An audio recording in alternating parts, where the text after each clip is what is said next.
Бір шақпақ қант. Бәріміз кешкі шәй ішу үшін дастархан басында жиналдық. Біз бір үйде 7 жанбыз. Атам, әжем, ағам, жеңешем, ағайымның 2 баласы және мен. Жеңешем бәрімізге бір шыны шәй құйып берді де ауызғы үйге шығып кетті. Дастархан үстіндегі нан салғышта әдемілеп туралған ақ нан, жанында сары май салынған шыны. Қант салғыш бос тұр. Күнде қант тұрушы еді, қанттың да біткені. Кәмпит, прәндік сияқты тәтті тағамдардың біздің дастарханымыздан алыстап кеткеніне бір қыдыру уақыт болған. Жеңешем лезде оралды. Қолында бір уыс қант.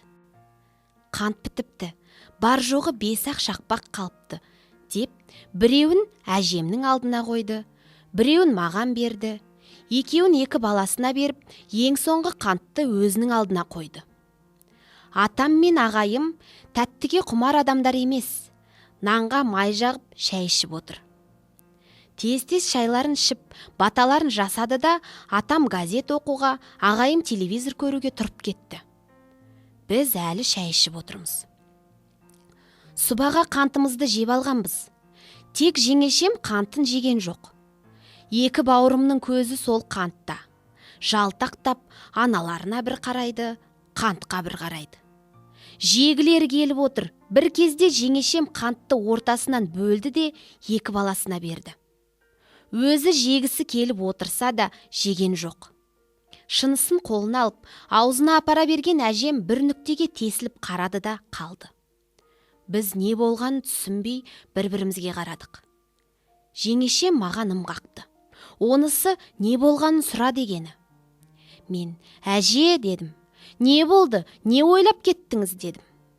Сол кезде әжем ойдан серпіліп маған қарады да: жаңағы жеңешеңнің қантын өзі жемей балаларына бөліп бергені осыдан 52 жыл бұрынғы бір жайды есіме түсірді деді. Айтшы әже, ол не? Деп жеңешем екеуміз 2 жақтан қолқаладық. Шыныдағы шәйін тауысып тастап, әжем әңгімесін былай бастады. Осыдан 52 жыл бұрын мен 14-15 жастағы балауса қызбын. 6 класста оқимын. Ол кездегі 6 класс көп көрім жоғарғы оқу. Бір күні әдебиет мұғаліміміз: қыздар, сендерге тапсырма беремін деді. Ол кісі бізге ылғи да шығарма жазғызатын. Біз қағаз қаламсабымызды алып дайыр отырдық. Өйткені мұғаліміміз бір әңгіме оқитын. Біз оның керекті жерін жазып алып, соған қарап шығарма жазатынбыз. Бұл жолы олай болған жоқ. Бізге кітаптан бір сурет көрсетті де: мына суретті анықтап қарап алыңдар да шығарма жазыңдар деді. Біз суретке қарадық. Суретте кішкене жер орындықтың үстінде 4-5 жастағы бала нан жеп отыр. Жағына таянып, бір тізерлеп балаға телміре қарап әйел отыр. Сабақ бітті. Үйге қайттық. Кешкі тамақты ішкен соң 7-лік шамның жарығымен сабақ әзірлеуге отырдым. Есіл дертім суретте. Шығарманы қалай жазамын? Тақырыбын не деп қоям? Ана балаға нанды ұрлап алып берді ме? Сұрап алып берді ме?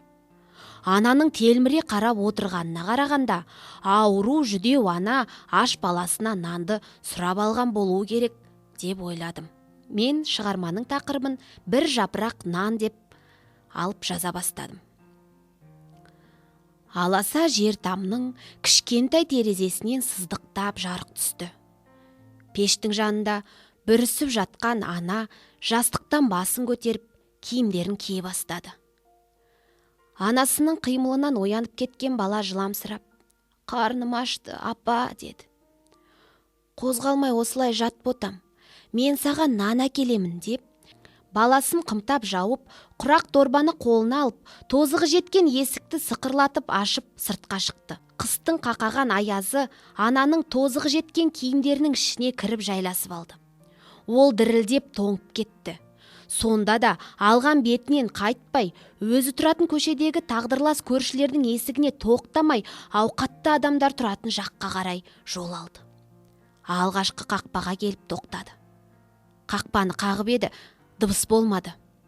Біраз тұрған әйел екінші қақпаға келді.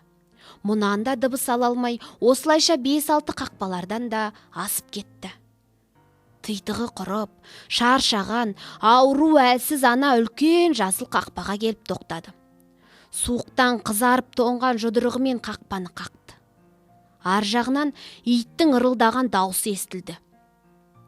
Сол кезде қақпаның есігінен қызыл шырайлы толықша әйел шықты. «Тү, сен екенсің ғой, мен ұлым келген екен десем, қандай көбедіңдер, әбден тойдық қой» деді. Ұяттан жерге кірердей болған ана бар күшін жиып, «Құдай үшін» деп қолын созды. Әйел есікті тарс еткізіп жапты да кіріп кетті. Әйелдің отты көзі өңменінен өтіп, улы тілі жүрегін жаралаған сорлы ана сілейіп бір орында қатты да қалды. Сол кезде есік сықырлай ашылды да, ар жағынан қолына бір жапырақ нан ұстаған кішкентай қыз шықты. Жүгіріп келіп, нанды ананың дорбасына салып, кері жүгіріп кетті. Нан салған дорбаны құшақтап, ана жылап жіберді. Балама нан таптым деген қуанышпен қоса, балам аштан өліп қалды ма екен деген қорқыныштан есі шыққан ана зыр жүгіріп есігінің алдына жеткенін білмей де қалды. Бір құшақ суықты өзімен бірге ала кірген ана пештің жанында шұңқиып отырған баласын көріп, «Құлыным-ай, тірі екенсің ғой» деп құшақтап сүйе берді. Бір кезде баласы, «Қарным ашты» деді. Ана сонда ғана есін жиып, «Нан әкелдім саған, міне» деп баласын жер орындыққа отыртып, қолына нанды ұстатты. Өзі жағын таянып, бір тізерлеп баласына қарсы қарап отырды. Бала қомағайланып нан жеп отыр. Жұтқыншағы бүлк-бүлк етеді. Ана өзінің аштығын ұмытып, баласының нан жегеніне телміре қарап отыр. Қыстың қысқа күні лезде батты. Қараңғы түн келді. Ана мен бала өздерінің үйреншікті орындарына жатты. Бір жапырақ наннан нәр алған сәби лезде ұйықтап кетті, ал ана ұйықтай алмады. Өзінің тоңғанын, аш екенін жаңа білді. Сөйтіп жатып ойға батты. Күйеуінен бір баламен ерте айырылған ана біреудің кірін жуып, отын жағып, ақырында ауруға шалдықты. Ендігі жерде күн көрудің жолы қайыртілеу болды. Бүгінгі күн сол қайыршылықтың бастамасы. Қайыртілеу қандай ауыр. Бағанағы әйелдің отты көзі жарқ етіп, улы тілі жыланша шағып алды. Көзден аққан жас баласының бетіне тамып кетті. Ана өзінің күліп қарамаған тағдырына қарғыс айтты. Амал жоқ, көнуге тура келеді. Өйткені баласының өмірін сақтау керек. Ол оның қуанышы, жұбанышы, шамшырағы. Өзі туралы ойлаған жоқ. Бар ойы баласын аштан өлтірмеу. Ертең тағы алақанын жайып, Құдай үшін деп қайыр тілейтінін ұмытып, ұйықтап кетті. Мен шығармамды осылай жаздым, деді әжем. Мұғалімнен қандай баға алғанымды білмеймін. Шығарма осы күйінде есімде қалды, деді. Тыныштық болсын. Молшылықта болар, қант пен кәмпитте молаяр. Тек ана баладан жермесін. Ананың балаға деген қанттай ақ махаббатын кір шалмасын, деп әжем әңгімесін аяқтады. Бәріміз ұйықтауға жаттық. Мен көпке дейін ұйықтай алмадым. Әжемнің шығармасын көңілімнен оқып шықтым. Әжем сонда 15 жаста. Ананың балаға деген сезімін қандай тамаша суреттеген. Әжемнің ақ тілеуін мен де тіледім. Ана баладан жерімесін.